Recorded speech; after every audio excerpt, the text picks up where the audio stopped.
Pues lo más impactante y lo que hubiera sido mejor de presentar aquí pues sería la aplicación, es decir, exactamente el producto para ver exactamente cómo se construye o qué recomendaciones para viajar por la ciudad de acuerdo a toda esta información que recogemos con los voluntarios, pues exactamente cómo funciona, pero eso va a dilatarse un tiempo, se extenderá a primeros del año que viene, y lo que voy a presentar es realmente, bueno, pues la información, cómo hemos conseguido alimentar lo que es en sí la aplicación, que ya está desarrollada, pero que ahora en principio se está desplegando en las plataformas, y para que veamos pues, cómo han contribuido una vez más los voluntarios a reunir toda esta información necesaria para conseguir un objetivo que desde el principio, si bien es general en el proyecto, cuantificar cuál es la contaminación a la que están expuestos los ciclistas, pero en este caso de una forma no genérica, es decir, no respecto a cuánta contaminación hay en el ambiente en el que están circulando los ciclistas, sino cuánto realmente ellos están consumiendo de esa contaminación, ¿no? Entonces, a partir de esta información, que está derivada de lo que os voy a presentar a continuación, lo que evidentemente se planteaba era, bueno, pues si sabemos por dónde hay rutas especialmente contaminadas, lo que vamos es a proporcionar a los ciclistas una herramienta para que puedan evitarlas si ellos quieren. Pues pueden contraprestación quizás de hacer un recorrido más largo, pero por lo menos un recorrido en principio más saludable. Y para esto lo que hay que hacer evidentemente es una aplicación y todo aquello queda parte asignado a la empresa que tenía que programar el programa. Y por nuestra parte estaba en reunir la información que alimentara a ese programa para que tuviera los criterios para decidir por dónde mandar a los ciclistas, ¿no? ¿Qué es lo que necesitábamos? Bueno, nosotros lo que necesitábamos para esta parte, por supuesto, eran los mapas de contaminación, ¿no? Necesitábamos saber qué calles son las que tienen mayor o altos o bajos niveles de contaminación, de acuerdo a las distintas variables que pensamos que influyen o que hemos observado que influyen en esos niveles, como pueden ser los días de la semana, si son laborables o no, las horas del día, la climatología. Bien, de acuerdo a toda esa información que ya ayer el doctor Ariños expuso aquí, todos aquellos miles de millones de datos, eso ayuda a construir estos mapas predictivos en cierta forma. Luego están también los modelos y que nos ayudan a pronosticar en qué situación se encuentra una persona cuando vaya a solicitar a dónde quiero ir, ¿no? Cuál va a ser la situación no de esa persona, sino la situación de la ciudad en cuanto a niveles de contaminación. Y por otra parte necesitamos saber cuál es el esfuerzo físico que está realizando ese ciclista o que va a realizar ese ciclista durante la ruta, ¿vale? No solo cuánto tiempo le va a llevar, ni cuántos kilómetros o cuántos metros va a hacer, sino exactamente si podemos medir en cada uno de esos tramos en los que podríamos dividir ese trayecto, cuáles van a ser los esfuerzos físicos a los que se va a estar sometido, lo cual evidentemente habría que contrastar con los mapas de contaminación para saber exactamente cuál puede ser el efecto, ¿vale? Yo me voy a centrar concretamente en esta parte, ¿vale? Lo anterior ya se ha tratado en otras comunicaciones. Para intentar valorar el esfuerzo físico durante la actividad de andar en bici, lo que se hizo es seleccionar a 40, he puesto supervoluntarios, no porque sean especialmente superdotados, sino porque eran voluntarios dentro de los voluntarios, entonces, pues por darles un carácter esta gente se prestó a, por una parte, hacer un pequeño test de capacidad respiratoria en la clínica, y en el cual se emitió una serie de parámetros, de los cuales aquí voy a presentar el volumen tidal, que es lo que genéricamente es el volumen de aire que entra de forma regular en una inspiración y una expiración normal, ¿vale? Que suele rondar pues, el medio litro. Veis ahí la relación entre hombres y mujeres y con la edad, conforme con la edad el volumen en principio va descendiendo y también en principio el volumen tidal es mayor en hombres que en mujeres. Este tipo de diferencias en edad, diferencias en sexos, ya nos puede dar la pista de que no una misma ruta, para diferentes personas puede tener diferentes efectos sobre la salud. Y por otra parte, lo que nos interesaba es saber el esfuerzo físico que estaban haciendo nuestros voluntarios cuando hacían sus rutas de normal, ¿vale? Entonces aquí se planteó, no íbamos a inventar, ya se inventó un dispositivo para medir contaminación, hay dispositivos para medir el pulso, pues hay muchos en el mercado y se optó por uno comercial de los de tipo deportivo con cinta al pecho, que era muy común. Muchos de los voluntarios ya tenían este o algún otro tipo de dispositivo, con lo cual ya lo sabían manejar, y quien no, era relativamente sencillo. Teníamos unos protocolos para explicar más o menos cómo funcionaban y el procedimiento era relativamente fácil. Aquí hay que jugar un poco con los retrasos, los desfases. Entre ya estamos hablando de que teníamos un mismo voluntario, llevaba simultáneamente dos dispositivos independientes encima. Uno era el captador, que tenía sus tiempos de latencias y bueno, ya teníamos las prácticas de ciertas recomendaciones de buenas prácticas sobre encenderlo antes de salir de casa, esperar a que la luz dejara de parpadear y todas estas cosas que algunos voluntarios de aquí ya recordaréis, para saber cuándo recibía la señal GPS o no. El reloj normalmente era bastante más práctico y rápido, también era mucho más sencillo, y lo que se pedía que dentro de lo que se pudiera, pues el voluntario esperara a que el reloj tuviera la señal GPS antes de comenzar su ruta, ¿vale? En algunos casos, en zonas de sombra, en algunas calles un poco complicadas, es posible que esto se dilatara mucho y entonces se decía que evidentemente uno no podía estar esperando a que el reloj funcionara y tenía que hacer su vida, ¿vale? No hemos tenido demasiados problemas en cuanto a este dispositivo. Ha habido fallos, ha habido problemas de baterías, pero bueno, yo creo que dentro de lo normal han funcionado bastante bien. Y por otra parte, tienen, como están pensados para el consumidor habitual, tienen perfectamente destacado pues cómo uno se puede descargar la información que va recopilando el reloj y teóricamente los voluntarios podían enviárnoslas directamente, con lo cual facilitaban, no teníamos aquello del envío automático de datos como lo tenían los captadores, pero realmente con un paso adicional de esfuerzo más podían mandarnos la información. Algunos voluntarios lo hicieron así, otros en los que esto podía ser un poco más complicado, pues pasaban sistemáticamente, periódicamente por la universidad y hacíamos la descarga de datos sin demasiados, sin mucho contratiempo.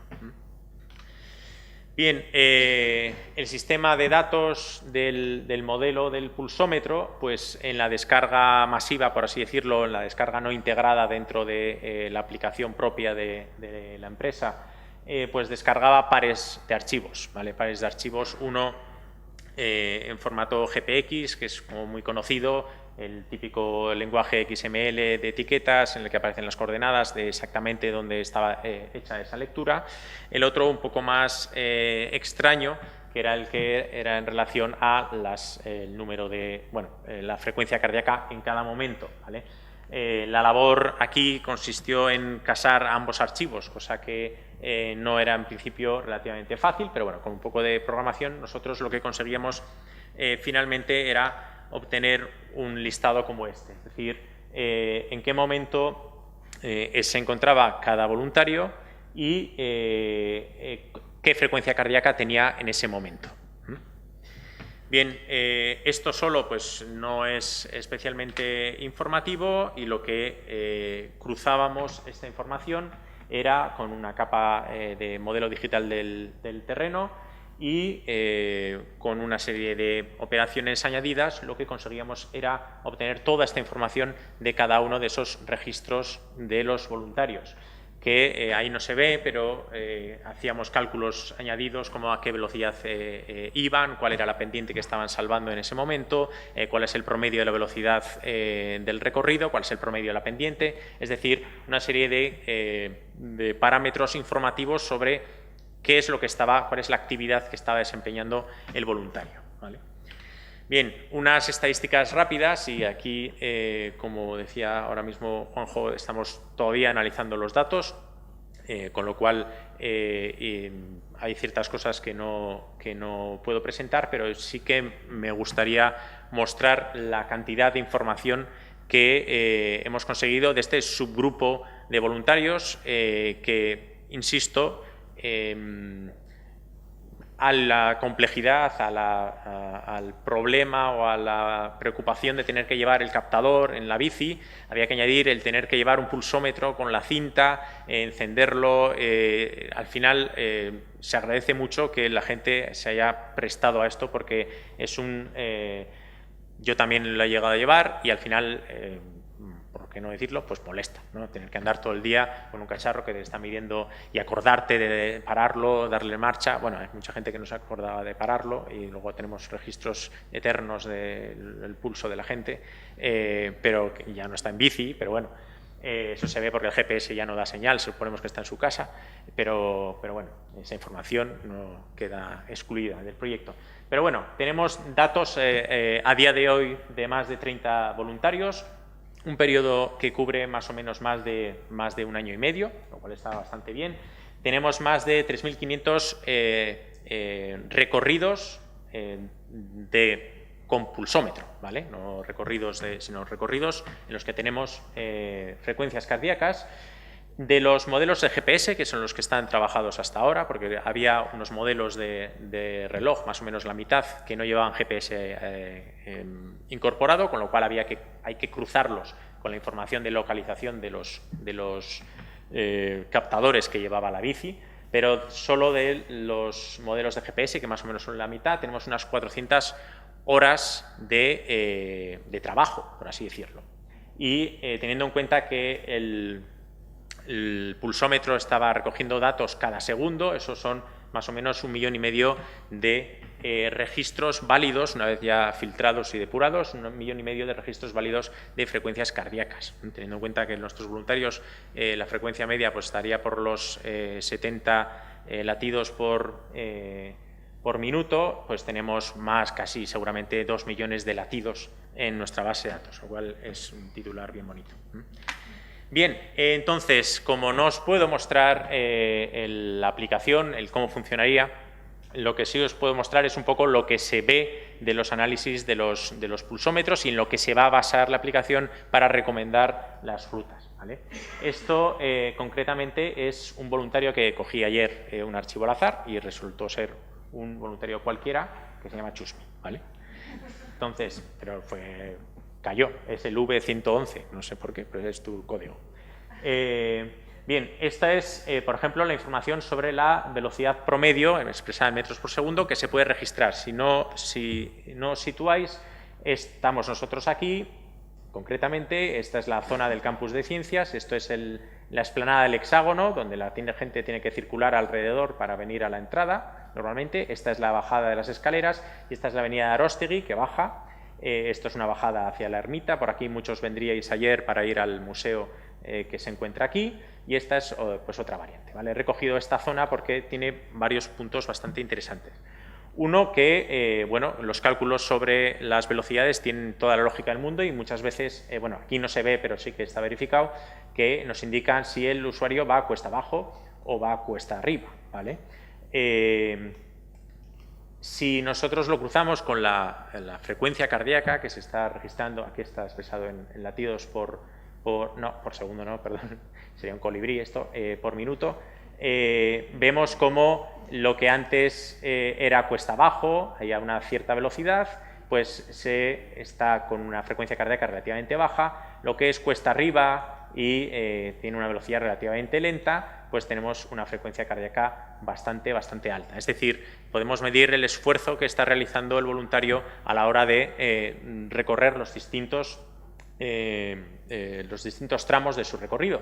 Pero esta asociación entre velocidad, ¿no?, que sería lógica, y frecuencia cardíaca, o pendiente y frecuencia cardíaca, no son independientes, ¿vale?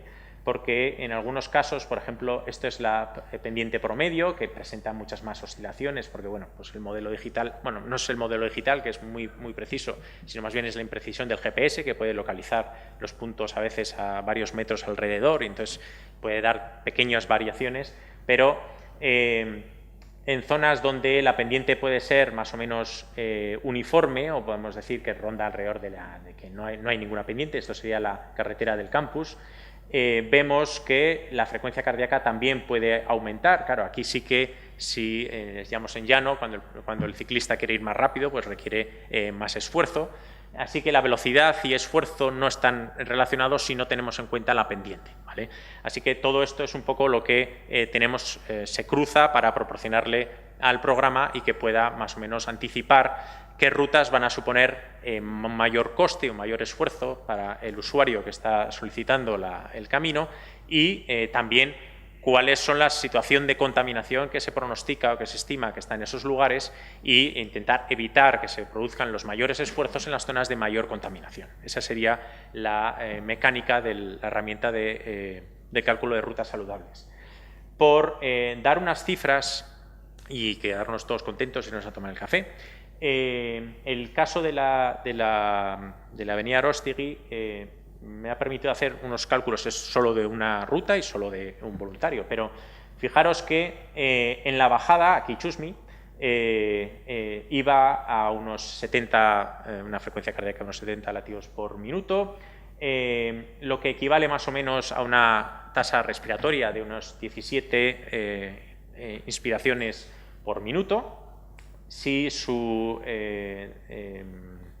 volumen tidal era de una respiración normal, era de más de medio litro, más o menos, que es lo que se le midió, de unos 650 mililitros, y se desplazaba a esta velocidad, que es de unos 6 metros por segundo, y tenemos la longitud de la calle, que son unos 500 metros, mientras que en cuesta arriba lo que tenemos es que su corazón iba a 100, ¿vale?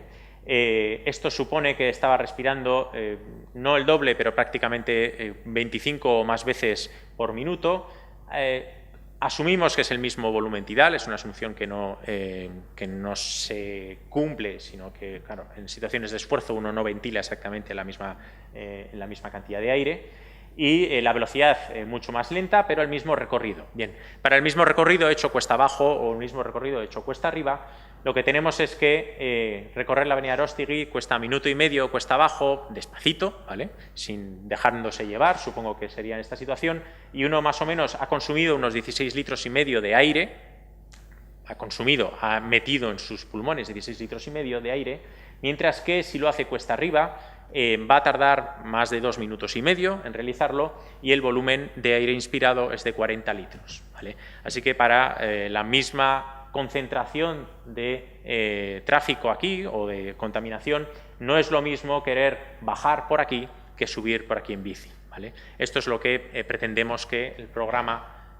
recomiende a los usuarios a la hora de planificar sus rutas. Muchas gracias.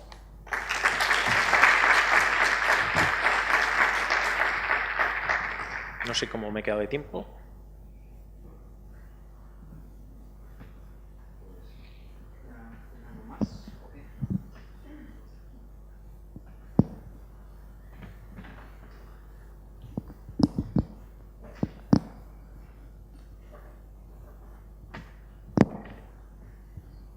Gracias, muy interesante.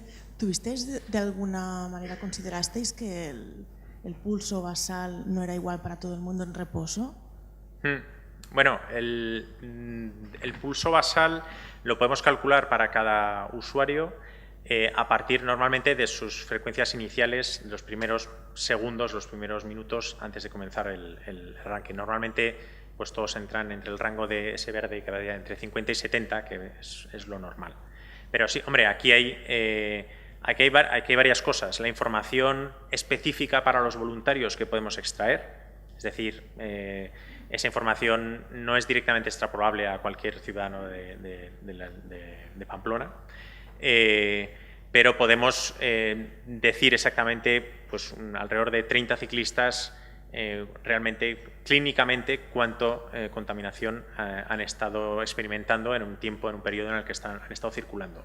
Otra cosa es para un usuario genérico de una edad la que sea, que en la aplicación se puede poner, qué edad tendrá, qué sexo tiene, ahí ya vas a tablas estándar que están bastante bien establecidas sobre volumen respiratorio, frecuencias cardíacas. Si uno es un deportista, pues evidentemente estará por encima. Si uno pues, es más sedentario, pues estará unos valores más bajos. Eso hay cierta variación, pero bueno, sin hacerse un estudio respiratorio profundo o bien hecho, esas cosas no se pueden anticipar.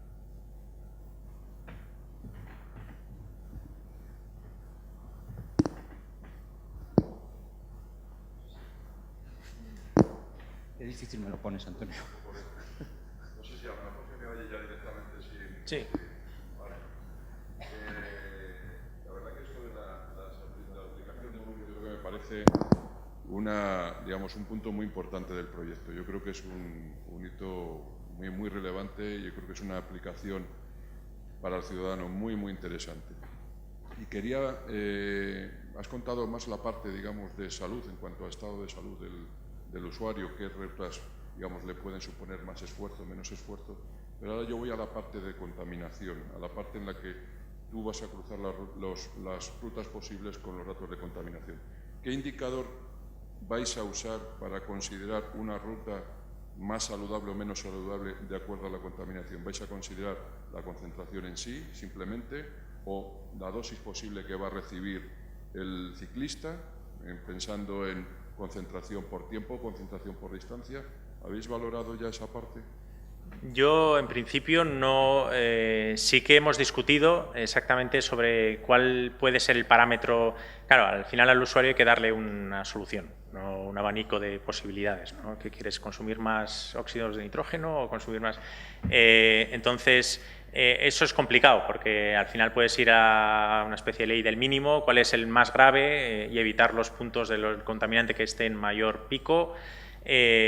No creo que haya, no lo sé, pero no creo que haya nada que pueda integrar y decirte un valor, ¿no? Esto es más contaminación o evita partículas. Yo ahí, yo en principio no he llegado a solucionar cuál va a ser el parámetro básico para decidir exactamente cuál va a ser el criterio de cuantificar una ruta, si esta es más contaminante o menos contaminante. Eso es uno de los problemas que queremos dilucidar. Una vez que esté la información y una vez que veamos que la ruta propuesta pues, te reúne una serie de parámetros, pues vamos a ver exactamente cuáles pueden ser clínicamente los más significativos para la salud.